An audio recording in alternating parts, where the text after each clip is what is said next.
Welcome to week one. For those of you who have had me before, you may notice a different format for this weekly video. If you have comments or feedback, feel free to send them my way. I'm always interested in learning how we can share information in this online environment. All right, this week we have one chapter from our primary text, Austin and Pinkleton. That's chapter 1. When you think about the book itself, it's organized and basically designed to provide communication managers a range of tools that you'll need for development, communication, and of course the evaluation of an effective public relations program. So kind of keep that in mind as we travel through the book. One of the notes that your author starts with up front is the idea that success, this is organization success, requires public relations practitioners who can demonstrate in a measurable way how the results from their efforts in public relations benefit the organization. Now, public affairs practitioners who can do this, they're well prepared, they use all the tools that are available for them, they're able to evaluate effectively. Those types of public relations practitioners earn larger budgets, they get more autonomy in decision making, and they also get greater support from their leadership.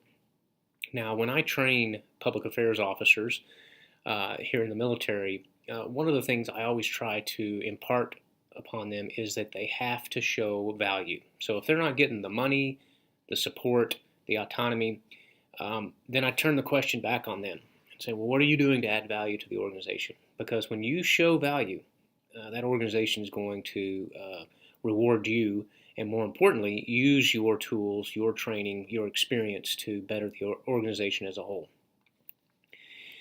Okay, so your authors in chapter 1 also talk about the use of research in public relations, and they make an important note that research cannot guarantee success, but it does help a public relations practitioner maximize the abilities they have. It also helps them move beyond just reactionary management, using a scientific kind of principle. Instead of just something happens and you react, you use research to decide and determine the best ways to impact and influence through public relations. We hope that this is something that you'll gain not just in this class but throughout the entire program, right? So you'll learn a lot of theory, but you'll be able to apply that theory to help make a difference. In other words, to show your value for your organization. Now, some of you may have heard of Arthur W. Page. He's considered a founding member of corporate public relations management. And your authors share a quote that says, public perception of an organization is determined 90% by what it does and 10% by what it says.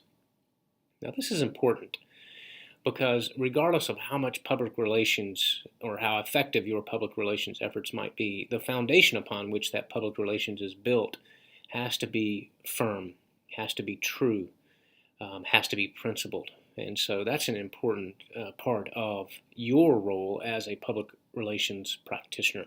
In the military, we say to avoid the say-do gap. In other words, you have to be able to do it, not just say it.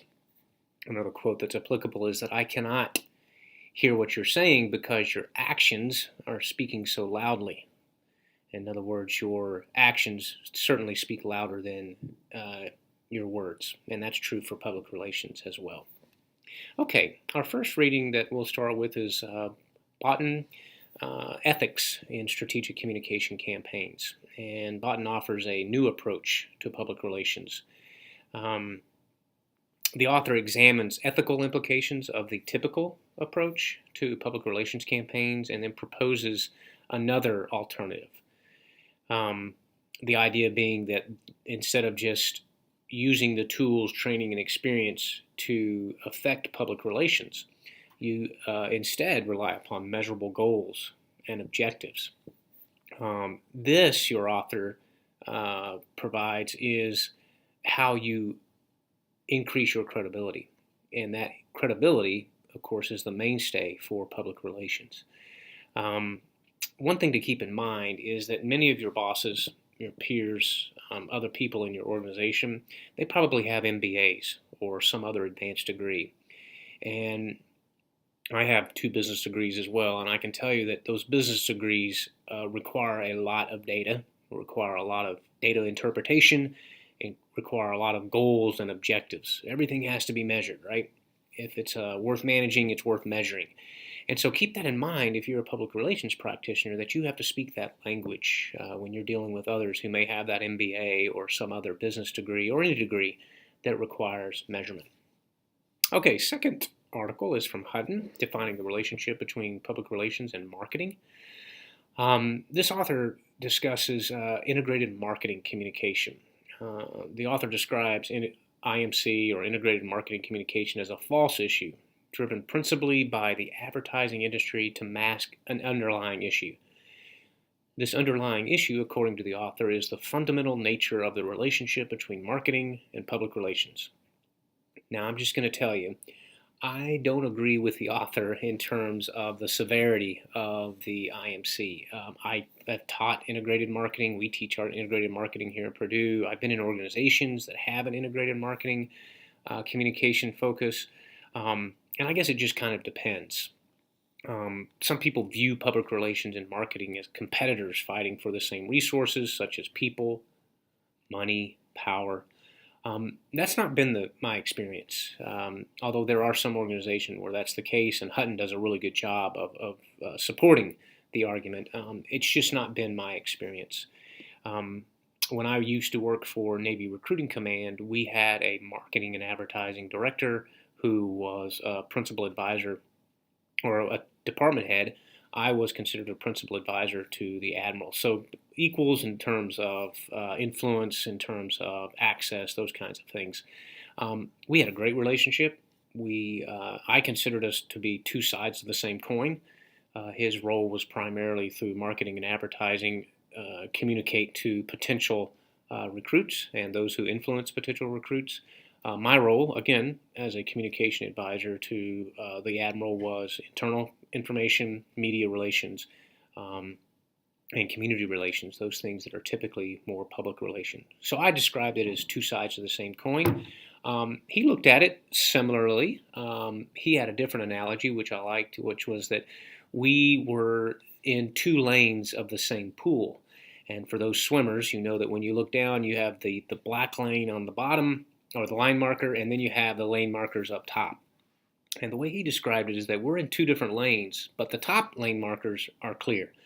They don't exist. And so we can see our lanes down at the bottom, but if we need to veer into one another's lane, we do so, and we do so with respect and courtesy, and knowing that we're both on the same team and have a common set of goals and interests.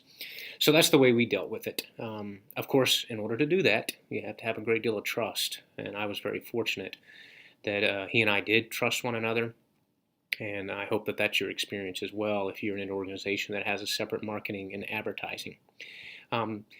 There is always a little bit of confusion about the difference between public relations or the relationships between PR and marketing and advertising. My final advice on this is don't overthink it. Do what works for you. Do what works for your organization. And keep in mind that, again, you are on the same team. You do have the same goals, or you should. And if you keep that in mind, those differences tend to work themselves out. All right, our final article is from Voss. Voss explains the origins of public relations. It's referred to as the logics of historical explanation. Now, I'm going to tell you right up, it's a little dry. Okay, don't let that hinder you.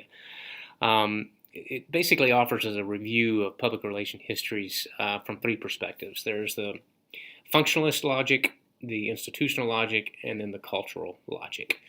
Don't get bogged down in the weeds on that.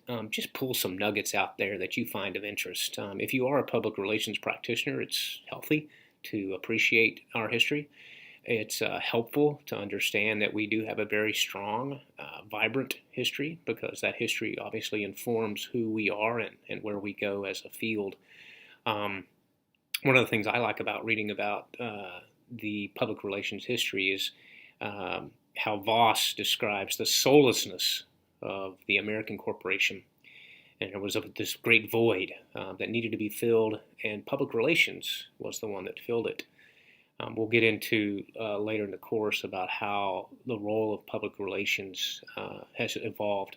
And part of that evolution is the role that we play in terms of the conscience of an organization, or sometimes referred to as the soul of the organization. Sometimes you, as the public relations practitioner, are the ones that have to tell the leadership that this is not the way that we should be doing this. Not necessarily because of the PR nightmare that it would cause, although that may be a cogent argument, just because it's not the right thing to do, right? Sometimes you have to team up with the lawyer. We call them JAGs, or Judge Advocate General.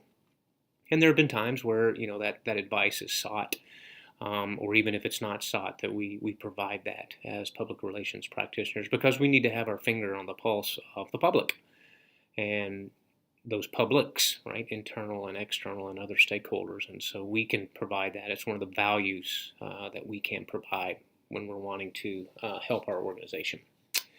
Okay, so I'll remind you this every week. Stay ahead with all assignments, stay engaged in the discussion board, and most importantly, enjoy this time of learning.